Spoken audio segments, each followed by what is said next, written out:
ભાવનગર લઠ્ઠાકાંડ વચ્ચે અંકલેશ્વરની યોગી એસ્ટેટ વિસ્તારમાં પોલીસ વિભાગ દ્વારા 5 પોલીસ મથકમાં ઝડપાયેલા ₹4.37 કરોડના વિદેશી દારૂનો રોલર ફેરવી નાશ કરવામાં આવ્યો હતો। અંકલેશ્વર ડિવિઝનના શહેર A division, B division, rural, Panoli અને હાસોટ પોલીસ મથકમાં 140 ગુનાઓમાં ઝડપાયેલા વિદેશી દારૂના જથ્થાનો યોગી એસ્ટેટ વિસ્તારમાં નાશ કરવામાં આવ્યો હતો। કોર્ટની મંજૂરી મેળવી નાયબ કલેક્ટર B.A. જાડેજા, મામલતદાર રાજન વસાવા અને ડીવાયએસપી ડોક્ટર કુશલ ઓઝાની ઉપસ્થિતિમાં 5 પોલીસ મથકોમાં ઝડપાયેલા ₹4,37,36,000 ઉપરાંતના વિદેશી દારૂની 1,23,000થી વધુ બોટલો ઉપર રોલર ફેરવી નાશ કરવામાં આવ્યો હતો।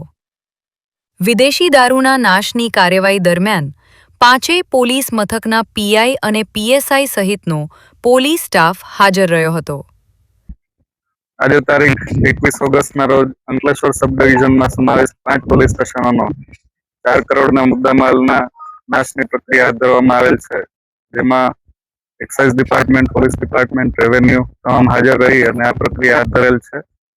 તથા એસપી ભરૂચ સાહેબની સૂચના અન્વયે આજરોજ અંકલેશ્વર ડિવિઝનના 5 પોલીસ સ્ટેશનના 140 જેટલા ગુનાઓના પ્રોહિબિશનનો મુદ્દામાલ જે છે, જેની કિંમત લગભગ 4,37 લાખ જેટલી થવા પામે છે, જેમાં અંદાજે 1 લાખ જેટલી પ્રોહિબિટેડની લીકરની જે બોટલ્સ છે તેનો મુદ્દામાલનો નાશ કરવાનો કાર્યવાહી હાથ ધરવામાં આવી હતી।